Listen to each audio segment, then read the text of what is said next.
Daily Broadside, day 757. I'm going to get the impression that you are going to notice a better quality of video today because I just got a new phone. And I can tell already how much clearer my skin looks.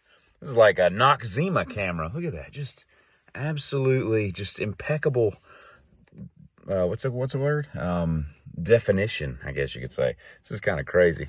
I went from like a 12 to a 15. This is like going from a 97 car to a 2020. It's crazy. Anyway, so the show last night, get this, right? A couple things to point out. Number one, I think that the Ritz in Raleigh is like the best club I've ever been to. I've been there many times. I've seen some great shows. Corrosion, Eagles of Death Metal, Gojira, Mastodon, just some awesome bands, right? Black Label. And last night was no exception, although it was the least crowded that I've been to. Of course, it was Guar on a Sunday night, so, you get what you get. But get this, right? So I'm up in the VIP section, the best VIP section I've ever seen in a club. Very nice. They've redone their seats, and they're like the best movie seats ever with little cup holders, and you're just right there. Everything's like 50 feet away. It's awesome. You got your own little lounge. You can go in and get your own drinks and all that stuff. And the best part was there was no blood allowed upstairs. So it was all clean. We didn't have to worry about getting sprayed with anything. But they did have a rule that if you went down there and got sprayed with blood, you weren't allowed to go back upstairs even if you paid, which I thought was kind of cool. So I'm in the merch line, right? And there's this girl selling T-shirts, and she had a sign. I'll put it here, right here. Okay, watch this right here. Hold.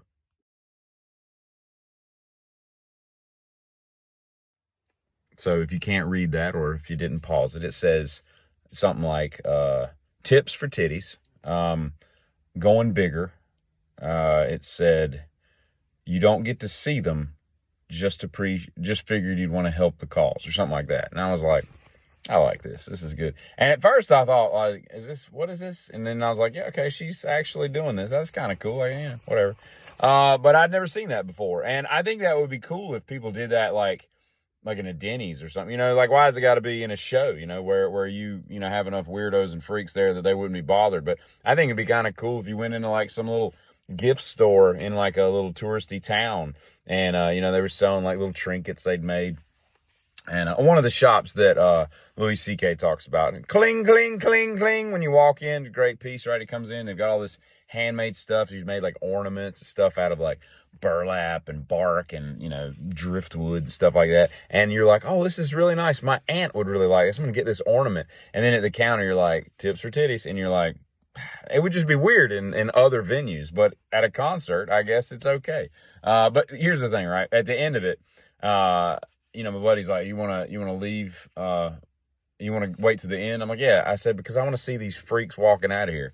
And so I'll put some footage up here in just a second, but I just went downstairs and watched these people, and they are like, you're just covered in everything that comes out of those hoses. And that, it's basically like pressurized canisters that are shooting a stream of red food colored dyed water or whatever the heck it is, but it's in their hair, their face, they're basically purple. It turns your skin like purpley green, and all their shirts are just, so hold 1 second and watch this. Hold.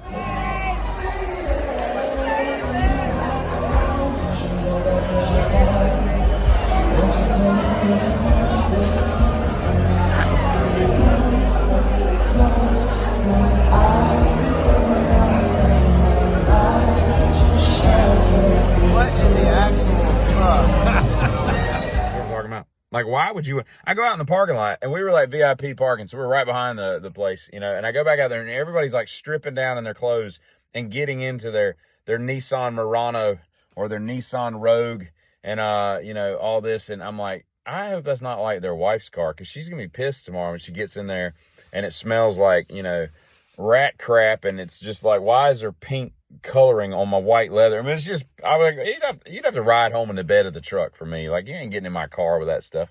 But anyway, it's a fun show. And I'll say this though too. It has nothing to do with the show, believe me. But God, look at the definition. Look at how like clear I am. I don't think you realize. Here's the one truth I've learned, and I'm going to apply this to this phone, is I don't think there's any other thing in this world that's more true than this statement right here. It's a Cinderella song. Don't know what you got till it's gone, okay? That's true about everything. It could be like, God, I wish I hadn't have sold that car. Or dang, I wish I hadn't have broken up with my 9th grade girlfriend. Or dang, I wish I'd have bought that so-and-so because it'd worth $1 million by now, or whatever. Don't know what you got till it's gone. People die, they leave your life, and you don't realize how much they impacted it until they're no longer there for you to, experience the whatever. And that kind of goes hand in hand with like taking things for granted, surely. And what was I going to do? So I was talking about that because why was I talking about that? The camera. So you don't realize what you got till it's gone. And it's kind of reversing this. You don't realize how bad something was until it's gone and you get something better and you're like, oh crap, this is great. This phone is crazy. Like right now, you can see every pore of my skin,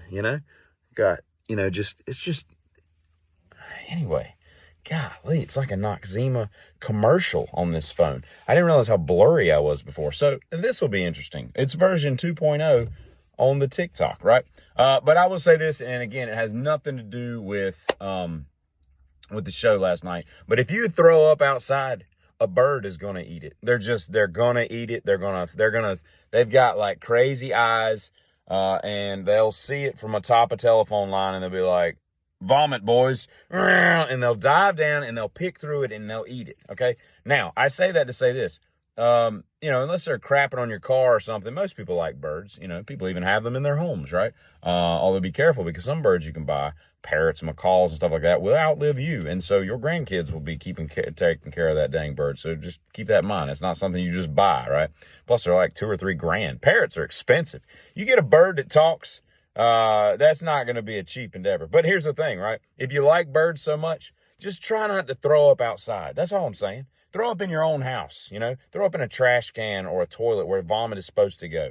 Okay. And it's embarrassing that I'm having to talk about this, but, I recently had a situation where some friends of mine, threw up outside. I wasn't there. I just heard about it later. And I was like, what about the birds? What do we don't care about the birds anymore. We just we're just throwing up everywhere. I don't get it. I don't get it at all. But yeah, that's all I have to say about that.